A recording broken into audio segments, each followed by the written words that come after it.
எல்லாருக்கும் வணக்கம். ரீசெண்டாக வந்து விஸ்ட்ரான் அப்படிங்கிற ஒரு நிறுவனம் கோலாரில் அமைக்கப்பட்டிருக்க இந்த நிறுவனத்தில் வந்து அங்கே வேலை செய்யக்கூடிய ஆட்கள் வந்து நிறைய போராட்டத்தில் ஈடுபட்டாங்க. அங்கே வந்து நிறைய அந்த கரெக்டான ஊதியம் கொடுக்காததுனால போராட்டத்தில் ஈடுபட்டாங்க. அது மட்டும் இல்லாமல் அந்த மேனேஜ்மெண்ட்டுக்கும் ஒர்க்கர்ஸ்க்கும் நிறைய சண்டை ஏற்பட்டது அப்படிங்கிற மாதிரி ஒரு நியூஸ் வந்தது. ஸோ அதை பற்றின கொஞ்சம் இன்னும் ஆராய்ச்சி செய்யும் போது என்ன வந்ததுன்னா, சமீபத்தில் பாஸ் பண்ணி இந்த லேபர் லா அது வந்து 3 கோட் பில்லாக வந்து பாஸ் பண்ணியிருக்காங்க லோக்சபாவில். ஸோ இது வந்து அதுக்கான காரணமாக இருக்க முடியுமோ அப்படிங்கிற கேள்வி வந்து எழுப்பப்பட்டது. ஆனால் வந்து இது நிறைய சலசலப்பு இல்லாமையே இந்த பில் அவங்க பாஸ் பண்ணிட்டாங்க.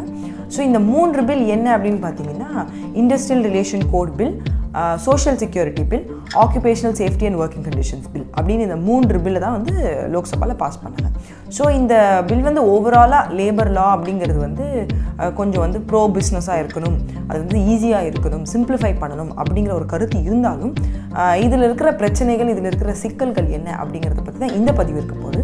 ஸோ நான் போடுற வீடியோஸ் உங்களுக்கு பிடிச்சிருந்தா மறக்காமல் ஷேர் பண்ணுங்கள், சப்ஸ்கிரைப் பண்ணுங்கள், நோட்டிஃபிகேஷன் பெல் ஐக்கனும் ப்ரெஸ் பண்ணுங்கள். ஸோ லேபர் அப்படிங்கிறது வந்து கன்கரண்ட் லிஸ்ட்டில் இருக்குது. அதாவது சென்ட்ரல் கவர்மெண்ட்டும் சில சட்டங்கள் போடலாம், அதே மாதிரி மாநிலங்களும் சில சட்டங்கள் போடலாம். இப்போ கரண்ட்டாக பார்த்தீங்கன்னா கிட்டத்தட்ட 100க்கும் மேற்பட்ட மாநிலங்கள் வந்து சட்டங்கள் வச்சுருக்காங்க. சென்ட்ரல் கவர்மெண்ட் கிட்டத்தட்ட 40 சட்டங்கள் வச்சுருக்காங்க.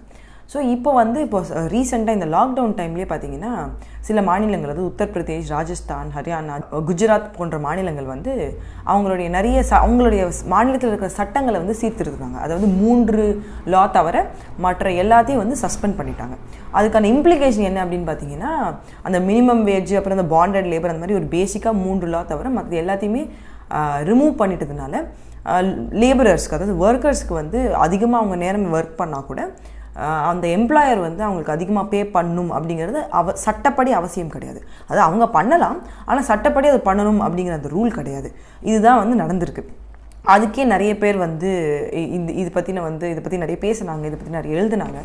ஸோ இப்போ சென்ட்ரல் கவர்மெண்ட் இப்போ இவங்க கொண்டு வந்து இந்த கோட் பில்லை வந்து பார்த்திங்கன்னா ஓவராலாக அது நிறைய சில நல்ல மாற்றங்களும் கொண்டு வந்திருக்காங்க. ஆனால் ஓவராலாக பார்த்திங்கன்னா எம்ப்ளாயர்ஸ், அதாவது பிஸ்னஸ்க்கு வந்து ஒரு ஹையர் அண்ட் ஃபயர் பாலிசி கொண்டு வந்திருக்க மாதிரி தெரியும்.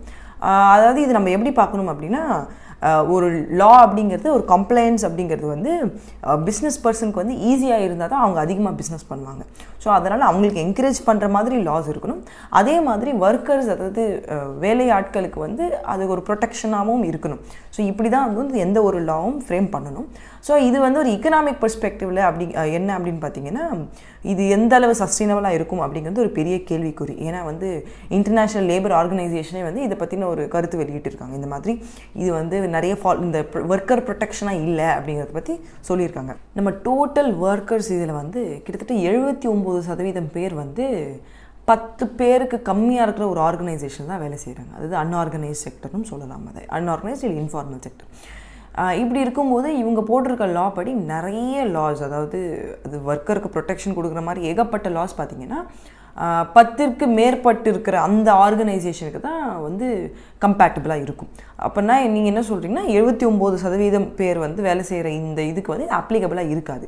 ஸோ அப்படி இருக்கும்போது ஒரு பெரிய கேள்விக்குறி என்னென்னா, அப்போ என்ன மாதிரியான லேபர் ப்ரொடெக்ஷன்? ஸோ ப்ரொடெக்ஷன் அப்படிங்கிறது, ஒரு ஒர்க்கர் ப்ரொடெக்ஷன் அப்படிங்கிறது அவங்க ஒர்க் பண்ணுற எஸ்டாப்ளிஷ்மெண்ட் பேஸ் பண்ணி இருக்கக்கூடாது.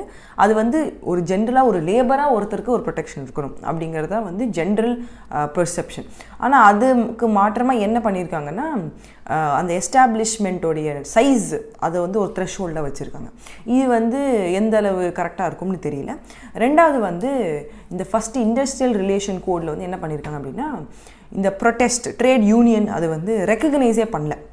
ட்ரேட் யூனியன் இருக்கும், ஆனால் அதுக்கான ரெக்கக்னைஸ் பண்ணுறதுக்கான அந்த வழிமுறைகள் வந்து கிளியராக இல்லை. அடுத்து வந்து க்ளோஷர், அதாவது எப்போது ஒரு எஸ்டாப்ளிஷ்மெண்ட் இருக்குது அப்படின்னா, ஒரு ஃபேக்ட்ரி இருக்குது அப்படின்னா அதை க்ளோஸ் பண்ணுறதுக்கு கவர்மெண்ட் கிட்ட பெர்மிஷன் வாங்கணும். ஏன்னா அதை நம்பி நிறைய பேர் இருப்பாங்க. ஸோ முன்னே வந்து இது 100 ஆட்கள் இருந்தால் இல்லையே அது வந்து போய் நம்ம பெர்மிஷன் வாங்கணும் அப்படிங்கிற மாதிரி இருந்தது. பட் இப்போ வந்து அதை வந்து 300 ஆக்கிட்டாங்க. அதாவது 300 கீழே உங்களுக்கு வேலையாட்கள் இருந்தாங்கன்னா நீங்கள் எப்போ வேணால் அதை க்ளோஸ் பண்ணிக்கலாம் அப்படிங்கிற மாதிரி ஒரு சிஸ்டம் இப்போ அந்த லா கொண்டு வந்துட்டாங்க. மேலும் என்னென்னா, இப்போது அந்த லேபர் யூனியன் அப்படின்னு ரெக்கக்னைஸ் பண்ணலன்னு அப்படின்னு சொல்கிறத விட அது ஒரு ஸ்ட்ரைக்கோ ஏதாவது பண்ணணும் அப்படின்னா 61 நாட்களுக்கு முன்னாடியே பெர்மிஷன் வாங்கணும்.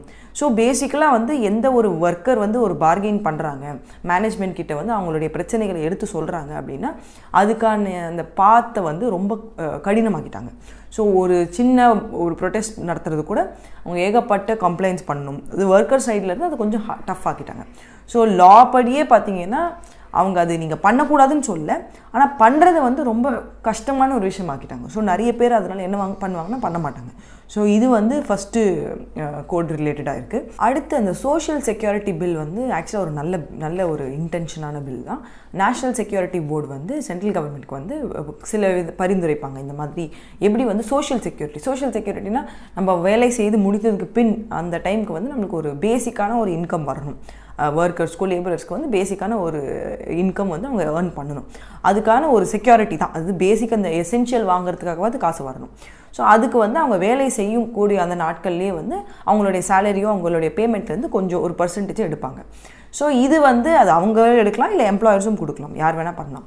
ஸோ இதுக்கு கீழே வந்து மெயினான ஆட்கள் வந்து கிக் எக்கானமி அப்படின்னு சொல்லக்கூடியது. அதாவது நம்ம ஓலா டிரைவர்ஸாக இருக்கலாம், இல்லை ஸ்விக்கி டெலிவரி பீப்புளாக இருக்கலாம். இந்த மாதிரி நிறைய பேர் அதை சார்ந்தே இருக்கிறாங்க. இந்த கிக் எக்கானமிங்கிறது வந்து கம்ப்ளீட்டாக ஃபார்மல் கிடையாது, அது ஃபார்மலான ஸ்ட்ரக்சர் இருக்காது. பட் ஆனால் வந்து இது வந்து ஒரு ஃப்ரீலான்சர்ஸாக இருக்கலாம். ஸோ இந்த மாதிரி கிக் எக்கானமியில் இந்த ஆப் பேஸ்டு சர்வீசஸில் ஒர்க் பண்ணுற எல்லாரும் வந்து கிக் எக்கானமியில் இருக்காங்க. ஸோ இவங்களுக்கான சோஷியல் செக்யூரிட்டி அப்படிங்கிறது ஒரு கொஸ்டின் மார்க்காக இருக்குது. ஸோ அதை சால்வ் பண்ணுறதுக்காக வந்து கிட்டத்தட்ட 1-2% ப்ராஃபிட்லேருந்து அதுதான் அந்த கம்பெனியே வந்து அக்ரிகேட்டாக வந்து கொடுக்கணும், இந்த சோஷியல் செக்யூரிட்டிக்கு கான்ட்ரிபியூட் பண்ணணும் அப்படிங்கிறது இந்த பில்லில் இருக்குது. ஸோ இது நடக்குமா நடக்காதாங்கிறது அடுத்த விஷயம். ஏன்னா இது உங்கள் பில்லில் தான் கொடுத்துருக்காங்க. பட் ஆனால் இது வந்து ஒரு நல்ல விஷயம். ஏன்னா வந்து சோஷியல் செக்யூரிட்டிக்கு வந்து ரெக்கக்னைஸ் பண்ணுறாங்க. அது ஒரு கிக் எக்கானமியை ரெக்கக்னைஸ் பண்ணுறது அப்படிங்கிறது ஒரு நல்ல விஷயம் தான். ஆனால் வந்து யாரெல்லாம் அந்த கிக் எக்கானமியோட அந்த கம்ப்ளீட் டெஃபினிஷன் வந்து இன்னும் லேக்கிங்காக தான் இருக்குது. இன்னும் நம்மளே வந்து ஒரு பொதுவாக இதுதான் டெஃபினிஷன் அப்படின்னு சொல்லாமே தவிர யாரெல்லாம் அதுக்கு எலிஜிபிளாக இருக்க முடியும், அதை எப்படி அப்ளை பண்ண முடியும், அதெல்லாம் வந்து இன்னொரு பெரிய கொஸ்டின் மார்க்காக தான் இருக்குது. ஸோ அது இவங்க வந்து மேலே சொன்னால் தான் நம்மளுக்கு தெரியும். சிம்பிளிஃபை பண்ணுறது, எல்லாமே ஆன்லைன் ஆக்குறது, ஸோ அதை அதுக்கான அப்ரூவல் வந்து சீக்கிரமாக கிடைக்கிறது, அந்த மாதிரி பண்ணுறது வந்து சிம்பிளிஃபிகேஷன். அது வந்து தப்பு கிடையாது. ஆனால் டைல்யூட் பண்ணுறது அப்படிங்கிறது நீங்கள் ஒர்க்கரோட ரைட்டை டைல்யூட் பண்ணுறீங்க, இல்லை லா ஸ்ட்ரக்சரலாகவே சில சேஞ்சஸ் பண்ணி அது வந்து எம்ப்ளாயர் இல்லை பிஸ்னஸ், அதுவும் பெரிய பிஸ்னஸ்க்கு சாதகமாக பண்ணுறீங்க. சின்ன பிஸ்னஸ் இல்லைன்னா இல்லை லேபரர்ஸ்க்கு வந்து ஒர்க்கருக்கு ப்ரொடெக்ஷன் இல்லாமல் பண்ணுறீங்க அப்படின்னா அது வந்து சிம்பிளிஃபிகேஷன் கிடையாது, அது வந்து dilution of workers right. So இது வந்து இனிஷியலாக நீங்கள் வந்து அந்த பிஸ்னஸ் வந்து நல்லா நடக்கலாம் அப்படின்னு சொன்னால் கூட, ஒரு ஹைப்போதெட்டிக்கலாக அப்படி சொன்னால் கூட அது வந்து எந்த அளவு சஸ்டெயினபிளாக இருக்கும் அப்படிங்கிறது தெரியல. ஏன்னா இப்போது அந்த விஸ்ட்ரான் கேஸ்லேயே நான் சொன்னதை பற்றி பார்த்தீங்கன்னா கிட்டத்தட்ட 80% மேற்பட்ட ஆட்கள் வந்து கான்ட்ராக்ட் லேபரர்ஸாக இருக்காங்க. ஒரு ஆர்கனைசேஷன் அத்தனை கான்ட்ராக்ட் லேபரர்ஸாக இருந்து அதே மாதிரி அவங்களுக்கு கிட்டத்தட்ட 6 மாதம் வந்து அவங்களுக்கு சம்பளம் ஊதியம் கொடுக்கவே இல்லை. அதே மாதிரி அவங்கள கொண்டு வந்தது, அது அவங்களை வந்து எப்படி ரெக்ரூட் பண்ணாங்க அப்படின்னு, அது ஆக்சுவலி ஒரு தாய்வான் பேஸ்ட் கம்பெனி. அது அவங்க எப்படி ரெக்ரூட் பண்ணாங்கன்னு பார்த்தீங்கன்னா, நீங்கள் வந்து உங்களுக்கு வந்து மாதத்துக்கு 16,000 engineer students, fresher engineer graduates 16,000 கொடுக்குறோம் அப்படின்னு ரெக்ரூட் பண்ணியிருக்காங்க. அதுக்கப்புறம் 6 மாதம் அவங்களுக்கு சம்பளம் கொடுக்காதனால இந்த ஒரு பிரச்சனை. அதே மாதிரி அந்த கொடுக்காதனால அதே மாதிரி அவங்க வந்து மேனேஜ்மெண்ட் கிட்ட போயிட்டு இதுதான் எங்கள் பிரச்சனை அப்படின்னு அவங்களால அந்த நெகோஷியேட் பண்ண முடியல. அது வந்து லீகலாகவும் சரி அவங்க மேனேஜ்மெண்ட்குள்ளேயும் சரி ஒரு புவரான ஒரு ஹெச்ஆர் பாலிசி இருந்திருக்கு. ஸோ அது பண்ண முடியாத காரணத்தினால இந்த ஒரு பெரிய சம்பவம் ஏற்பட்டுச்சு. ஸோ இந்த மாதிரி சம்பவங்கள் இதுக்கு மேலே அதிகம் இந்த லானால் வரக்கூடிய வாய்ப்புகள் ஜாஸ்தியாக இருக்குது. ஏன்னா வந்து ஒர்க்கர் ரைட்டை நீங்கள் வந்து லீகலாகவே எடுத்துட்டிங்கன்னா அவங்க வந்து ஆட்டோமேட்டிக்காக ஸ்ட்ரைக் வந்து இன்னும் ஜாஸ்தியாக பண்ணுவாங்க, அதுவும் நிறைய கான்ட்ராக்ட் எம்ப்ளாயீஸ் இருக்கும்போது. ஸோ இது எப்படி பேலன்ஸ் பண்ணும் அப்படிங்கிறது தான் வந்து கவர்மெண்ட்டுக்கு உண்டான ஒரு விதமான ரெஸ்பான்சிபிலிட்டி அப்படின்னு சொல்லலாம். ஸோ இதுதான் நான் இன்றைக்கி போடக்கூடிய நினச்ச ஒரு பதிவு. ஸோ நான் போடுற வீடியோஸ் உங்களுக்கு பிடிச்சிருந்தா உங்களோட காமெண்ட்ஸ், ஃபீட்பேக் எதுவாக இருந்தாலும் காமெண்ட் பாக்ஸில் போடுங்க. அதே மாதிரி மறக்காமல் சப்ஸ்கிரைப் பண்ணுங்கள். Thank you so much.